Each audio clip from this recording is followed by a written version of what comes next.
वंदे पुरुषोत्तमम। श्री श्री ठाकुर जी के भक्त हैं श्री कृष्ण प्रसन्न भट्टाचार्य जी। उन्होंने ठाकुर जी से प्रश्न किया शिक्षा और दीक्षा के ऊपर। बोले कि हमारे देश में तो दीक्षाहीन शिक्षा नहीं थी, आजकल की शिक्षा तो देखता हूँ दीक्षाहीन है। दीक्षा कहते ही भला किसको हैं और दीक्षा होता ही भला क्या है? शिक्षा में दीक्षा की जरूरत ही भला क्या है? श्री श्री ठाकुर जी बोले कि दीक्षा का अर्थ है उपदेश, अर्थात जो ऐसा करने का ज्ञान दान करता है जो कि मनुष्य को पाप अर्थात बचने व वृद्धि पाने से पतित करता है, उससे मुक्त कर जीवन व वृद्धि को उद्दीप्त कर देता है और वैसा करने को प्रवृत्त करता है। और शिक्षा का अर्थ मैं यही समझता हूँ, अभ्यास द्वारा उन उपदिष्ट विषयों को आयत्त कर जानने की उद्दीप्त को चरित्र में प्रतिफलित कर प्रकृत जीवन लाभ करना।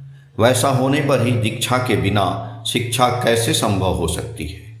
जहाँ पर जो भी हम सीखने जाएंगे वह उसी तरह से ही, मगर शिक्षक के प्रति जितना ही हम अनुरक्त हो सकेंगे, हम लोगों का ज्ञान उतना ही बेमालूम तरह से चरित्र में प्रकृत हो जाएगा। इसीलिए अभी भी दीक्षा भी है, शिक्षा भी है, नहीं है एकांत अनुरक्ति, शिक्षक या आदर्श प्राणता। और इसी कारण शिक्षा व्यभिचारिणी नारी की तरह जीवन को किसी प्रकार से सार्थक नहीं कर पा रही है। अनजान शिक्षा बेवकूफ़ की तरह जानने के कलरव से निहायत व्यर्थ स्पर्धा में गड़बड़ी की सृष्टि करती हुई रोना धोना कर रही है।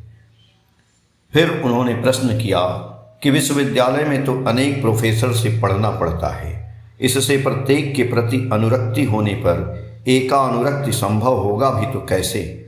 उससे क्या अनेक के प्रति अनुरक्ति होती नहीं है? और विश्वविद्यालय ही भला किसे कहते हैं? श्री श्री ठाकुर जी बोले, मान ले हमारा यह कोलकाता विश्वविद्यालय है, वही महामान्य आसू बाबू के समय से ही।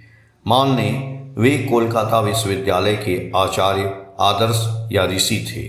उनको यदि हम लोग भगवान आशुतोष मुखोपाध्याय कहते हैं, वे विश्वविद्यालय के जितने भी शिक्षा के शाखाएं थीं प्रत्येक के ही सचिव थे।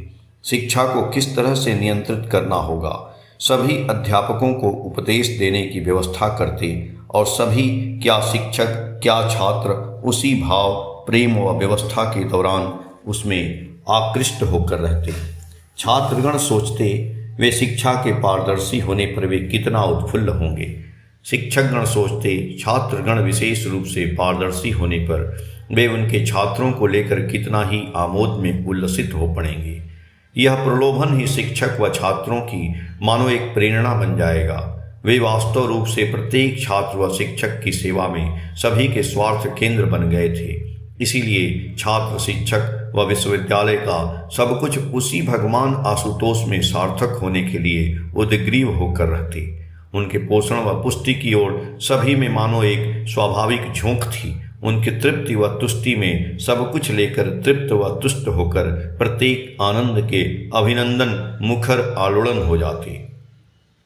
मान ले वे जो कर गए हैं वह यदि स्वाभाविक होकर सहज उन्नति की उद्दीपना में अनुरक्ति के चेतन आवेश में सतगुणा आवेग से प्रस्फुटित होकर चलता, जैसे कि व्यास वशिष्ठ व याज्ञवल्क्य को लेकर, तो क्या क्या रूप लेता? कल्पना में लाने पर उसे थोड़ा थोड़ा बोध महसूस भी कर सकते हैं। और विश्वविद्यालय उसे ही कहते हैं। बहु जहाँ विशेष में उपनीत होकर वे सारे विशेष जब कहीं किसी एक में सार्थक हो जाते हैं, और यह जिस तरह से जैसे ज्ञान के माध्यम से जिसके द्वारा, ऐसा यदि नहीं हुआ वह विश्वविद्यालय तो गुड़िया का घर है। फिर उन्होंने प्रश्न किया कि मन व चरित्र का बल बढ़ाना, इच्छा शक्ति को दृढ़ करना, एकाग्रता बढ़ाना, मौलिक चिंतन करना, इस प्रकार की शिक्षा का भी तो प्राचीन भारत में प्रचलन था। वर्तमान में कहा जा सकता है वैसा कुछ भी नहीं है। क्या करने पर उसे फिर से लाया जा सकता है? श्री श्री ठाकुर जी बोले, शिक्षक गण यदि वैसे होते हैं फिर से वैसी विधि व्यवस्था में प्रणोदित होकर करते हैं, चलते रहते हैं और भी जैसा कहा हूँ छात्रों के भीतर उसे उसी तरह से बढ़ा दे सकते हैं, तो वह सब कुछ के लिए विशेष सोचने का कुछ नहीं है। मगर छात्रों के माता पिता अभिभावक गण में भी वैसी झोंक रहने की जरूरत है। फिर श्री कृष्ण प्रसन्न भट्टाचार्य जी ने प्रश्न किया कि अच्छा, देश के वर्तमान विश्वविद्यालयों में शिक्षा प्रणाली में क्या क्या परिवर्तन लाने पर आपकी इस नवीन शिक्षा का आदर्श देश भर में प्रचलन के पथ में सहायक हो सकता है। श्री ठाकुर जी ने कहा कि tending to impart education through service in an inquisitive acquisition thoroughly moulded in a practical shape.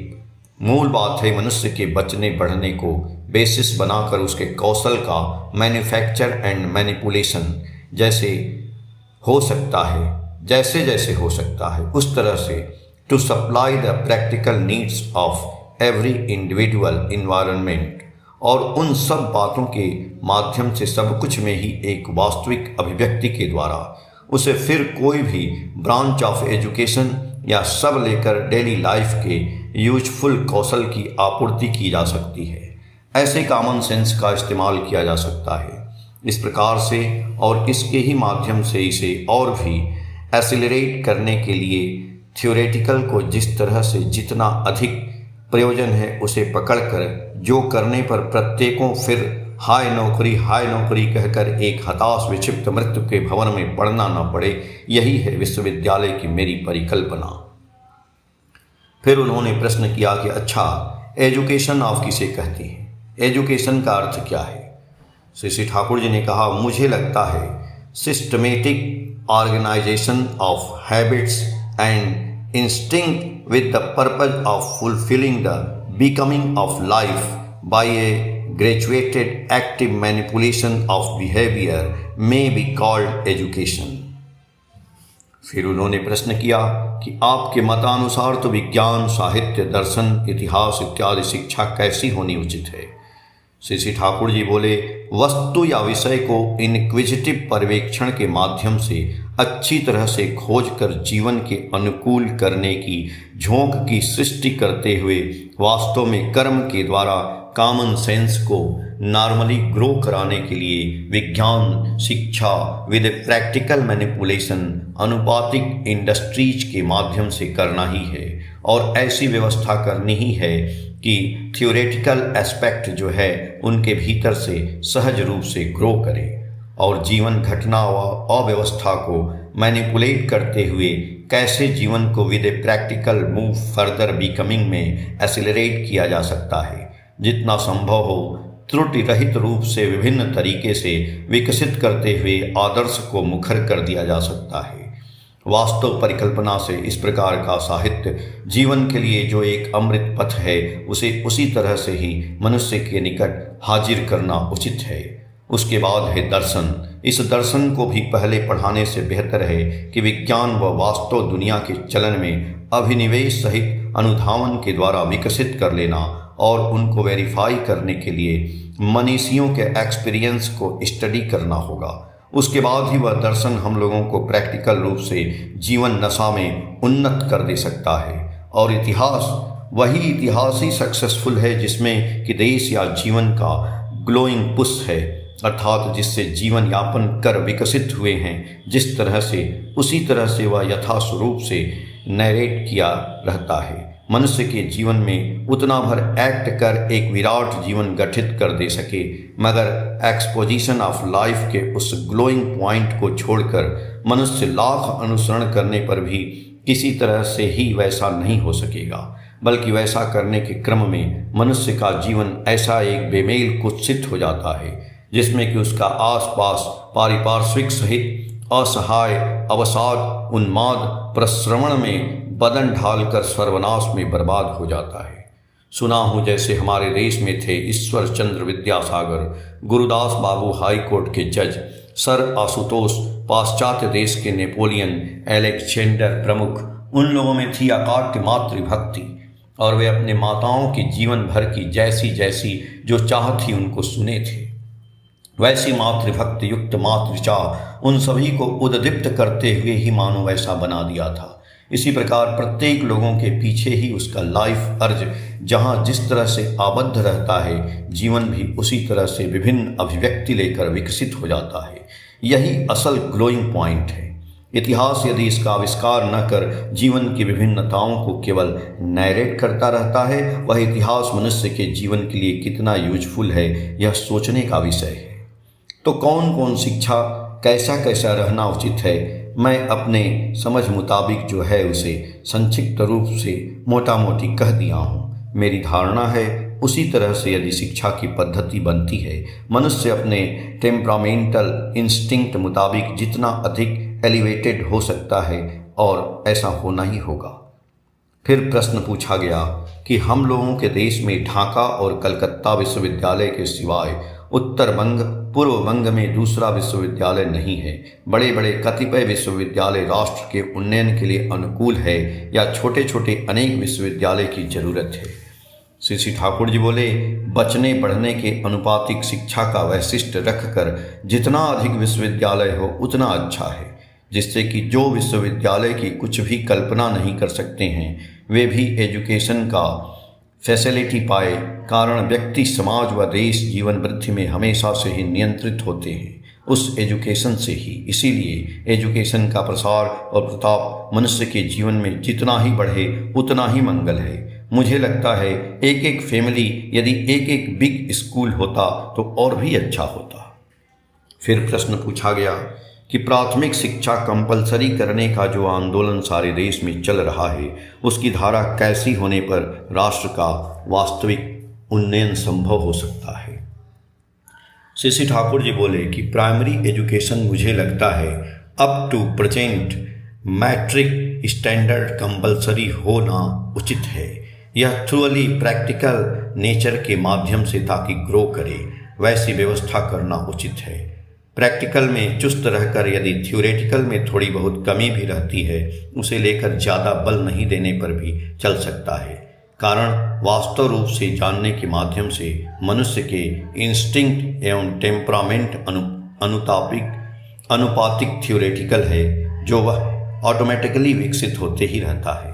और यह जो प्रैक्टिकल एजुकेशन है, इसका मेन मूव होना उचित है from an inclination to fulfill the master beloved by service the environment through inquisitive acquisition, finding out the necessities of every individual for the acceleration of further becoming with a formance of being.